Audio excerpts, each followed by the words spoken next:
नमस्कार, मैं योगेश शर्मा आपका स्वागत करता हूं। और आज देश की एक किसानों पर जो 3 काले कानून थोपे गए थे वो संसद में आज वापस ले लिए गए।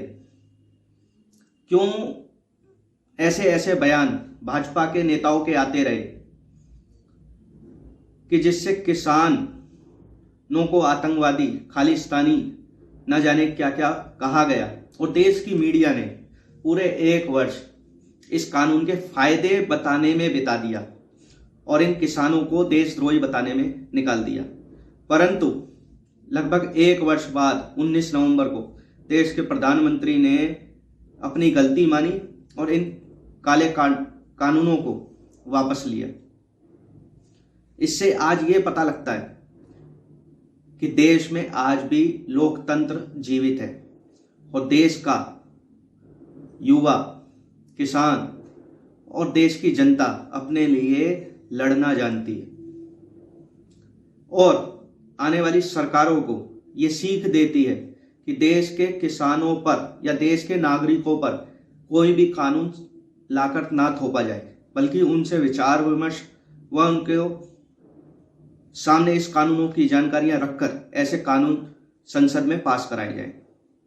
परंतु देश के किसानों के लिए जिस तरह की भाषा का उपयोग देश की मीडिया ने और भाजपा के नेताओं ने पिछले 1 वर्ष में किया, वो भाषा देश के किसानों के लिए एक अपमान था और इस अपमान की लड़ाई को भी आज किसानों ने जीता है। और आज वही मीडिया अब इस कानून के वापसी के फायदे बता रही है। इस कानून में क्या खामियां थी, क्या फायदे थे, क्या नुकसान थे, इसकी चर्चा हम बाद में करेंगे। परंतु इस कानून को वापस कराने में लगभग 700 से ज़्यादा लोगों ने अपनी जान गंवाई और उनको हम कहना चाहेंगे कि शहीद का दर्जा दिया जाए और उनके लिए जो मांग उठ रही है कि शहीद स्मारक भी बनाई जाए, तो हम भी यही कहना चाहते हैं कि उन 700 से ज़्यादा किसानों के लिए या जिन परिवारों के भाई बहनों या माताओं ने या पिता ने जो अपनी जान गंवाई है, उनके लिए शहीद स्मारक बननी चाहिए। और लगभग सिंधु और टीकरी और गाजीपुर बॉर्डर पर 1 साल तक गर्मी हो चाहे बरसात और चाहे कड़ाके की ठंड आपने पिछले साल देखी और फिर ठंड शुरू हो चुकी है। किसान पीछे नहीं हटा और इन किसानों ने आज हमारे लिए भी ये लड़ाई लड़ी है, देश के हर नागरिक के लिए लड़ाई लड़ी है। क्योंकि जो आज आपको ऑनलाइन आलू प्याज 10 रुपए और 20 रुपए मिल जाता है, वो ऑनलाइन कंपनियां, कॉरपोरेट घराने इन किसानों को खत्म करना चाहते हैं। जो गलियों में रेडी सब्जी बेचने वाले हैं, जब वो खत्म हो जाएंगे तो आपको वही ऑनलाइन आलू 100 से 150 रुपए, प्याज, टमाटर और अलग अलग सब्जियां आपको महंगे दामों में मिलेगी और आप मजबूर हो जाएंगे ऑनलाइन खरीदने के लिए। क्योंकि गरीब और मध्यम वर्ग जो आप तक सब्जी पहुंचाता था, वो इन कॉरपोरेट घरानों के सामने टिक नहीं पाएगा और जब टिक नहीं पाएगा तो ये बाजार से गायब हो जाएगा और इसी का फायदा उठाकर ऑनलाइन और ये कॉरपोरेट घराने आपको मनमाने रेट थोपेंगे।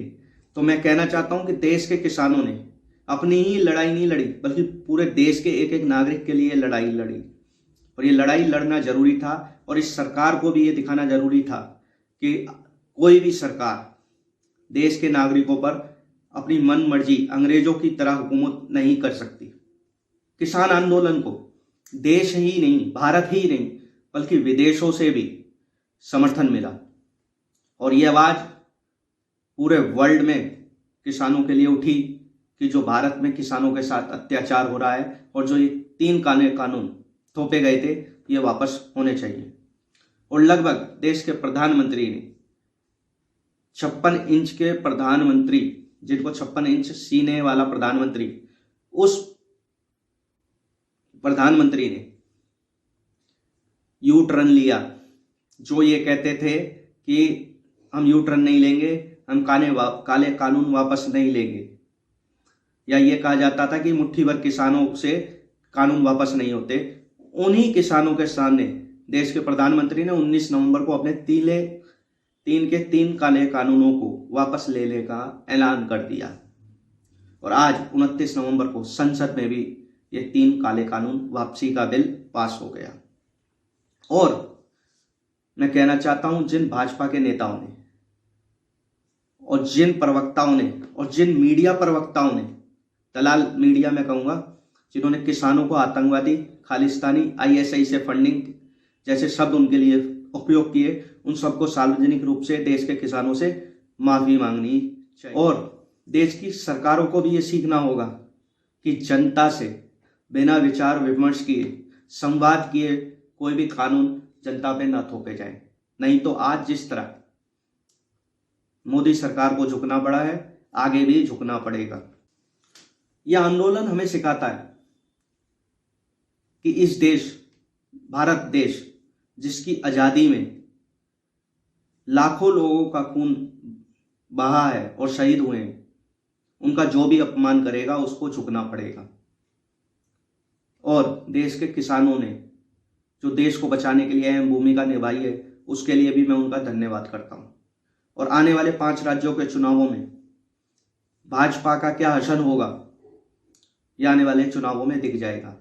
और ये साफ है, पूरा देश जानता है कि ये जो 3 काले कानून वापस लिए गए, ये सिर्फ और सिर्फ आने वाले चुनावों को जीतने के लिए वापस लिए गए हैं।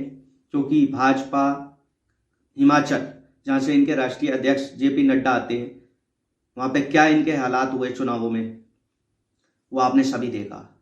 और मीडिया जो कि गोदी मीडिया है, उसको मैं कहना चाहता हूँ कि देश के सामने सच्चाई रखें।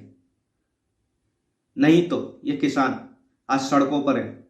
जब मोदी सरकार को झुका सकते हैं तो न्यूज चैनलों पे भी आंदोलन कर सकते हैं और उनके कार्यालयों तक, उनके ऑफिसों तक पहुंचने की ताकत रखते हैं। तो इसलिए देश के सामने इन एंकरों को भी माफी मांगनी चाहिए कि देश के किसान सर्वोपरि हैं।